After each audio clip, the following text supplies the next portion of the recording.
മറ്റു മന്ത്രിമാരുടെ personal staff നിയമന പട്ടികയിൽ തീരുമാനമെടുക്കാൻ വൈകുമ്പോഴും മന്ത്രി ജനീഷിന്റെ സ്റ്റാഫിൽ ക്രിമിനൽ കേസിൽ പ്രതിയായ ഒരാളെ ഉൾപ്പെടുത്താൻ ഒരുങ്ങിയിരിക്കുകയാണ് സംസ്ഥാന സർക്കാർ.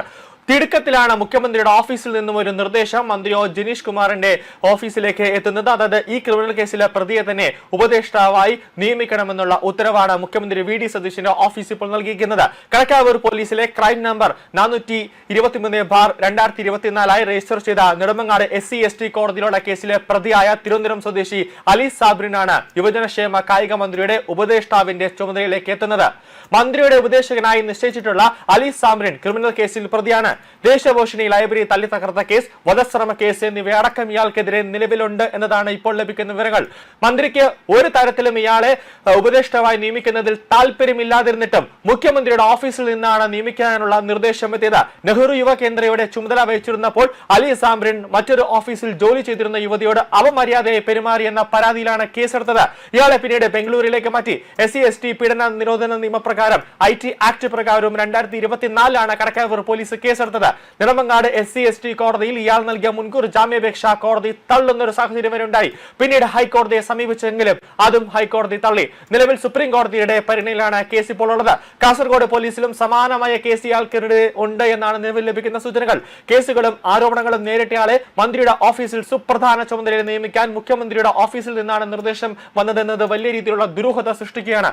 മന്ത്രിമാരുടെ വകുപ്പുകളിലേക്കുള്ള സ്റ്റാഫ് നിയമനം വൈകിപ്പിക്കുമ്പോഴാണ് ഈ ഒരു പെട്ടെന്നുള്ള തിടുക്കം പിടിച്ച ഒരു നിയമനം മുഖ്യമന്ത്രിയുടെ ഓഫീസിൽ നിന്നും ഉണ്ടായിരിക്കുന്നത്. ചുമതലയേറ്റെടുത്ത ഇദ്ദേഹത്തിന് അഭിനന്ദനം അറിയിച്ചുകൊണ്ടുള്ള സമൂഹ മാധ്യമങ്ങളടക്കം കുറിപ്പുകൾ വ്യാപകമായി തന്നെ ഇറങ്ങിയിട്ടുണ്ട്. മന്ത്രി ജനീഷിന്റെ അഡീഷണൽ പ്രൈവറ്റ് സെക്രട്ടറി MV വിനീതയും ക്രിമിനൽ കേസ് പ്രതിയാണെന്ന് ദേശാഭിമാനിക്ക് അറിയാഞ്ഞിട്ടല്ല.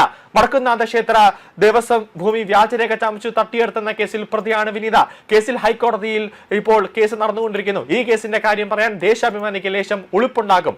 കേസിൽ വിനീതയുടെ കൂട്ടുപ്രതി പ്രഭാത് ദേശാഭിമാനിക്കാരനാണ്. തത്കാലം ദേശാഭിമാനി വായനക്കാർ അലി സാമ്പ്രദിന്റെ കേസിനെ കുറിച്ച് മാത്രം അറിഞ്ഞാൽ മതി എന്നായിരിക്കും. അതുകൊണ്ടായിരിക്കും ഈ വിനീതയുടെ കേസെല്ലാം തന്നെ ദേശാഭിമാനി ഒരു തരത്തിലും റിപ്പോർട്ട് ചെയ്യാതെ ഇങ്ങനെ സംരക്ഷിച്ചു നിർത്തുന്നത്. എന്തായാലും വി.ഡി. സതീശൻ സർക്കാർ അധികാരത്തിൽ വന്ന് 2 മാസം കഴിയുമ്പോൾ വിവാദങ്ങളുടെ ഒരു ഘോഷയാത്ര തന്നെയാണ് വി.ഡി. സതീശൻ ഇങ്ങനെ നടത്തിക്കൊണ്ടിരിക്കുന്നത്. ആ ഇടയ്ക്കാണ് ഈ അലി സാമ്പ്രദിനെ പോലുള്ള ക്രിമിനൽ കേസ് പ്രതിയെ ഈ യുവജന കമ്മീഷൻ, അതായത് കായിക വകുപ്പിലേക്ക് ഉപദേഷ്ടാവായി മന്ത്രി ജനീഷ് കുമാറിന്റെ ഉപദേഷ്ടാവായി നിയമിക്കുമ്പോൾ എന്ത് സന്ദേശമാണ് കായിക വകുപ്പിന് നൽകുന്നത്, അല്ലെങ്കിൽ എന്ത് സന്ദേശമാണ് യുവജനങ്ങൾക്ക് നൽകുന്നത് എന്നൊരു ചോദ്യമാണ് ഇപ്പോൾ സമൂഹ മാധ്യമങ്ങളിൽ വ്യാപകമായി ഉയർത്തുന്നത്. അപ്പോൾ വി.ഡി. സതീശന് എന്തും ചെയ്യാം, അല്ലെങ്കിൽ എന്ത് തോന്നിവാസവും കാണിക്കാമെന്നുള്ള ഒരു നീക്കമാണോ മന്ത്രിയായി കഴിഞ്ഞാൽ ചെയ്യുന്നതെന്ന് ജനങ്ങൾ തന്നെ ഇപ്പോൾ ചോദിക്കുന്നുണ്ട്. സോഷ്യൽ മീഡിയയിൽ ഇപ്പോൾ ചർച്ചകൾ കൊടുമ്പിരി കൊണ്ട് നിൽക്കുന്ന ഒരു സമയമാണ്. എന്നാലും അടുത്തൊരു വിവാദത്തിന് വി.ഡി. സതീശൻ തിരികൊളുത്തിയിരിക്കുന്നു എന്നതാണ് ഏറ്റവും പ്രധാനം.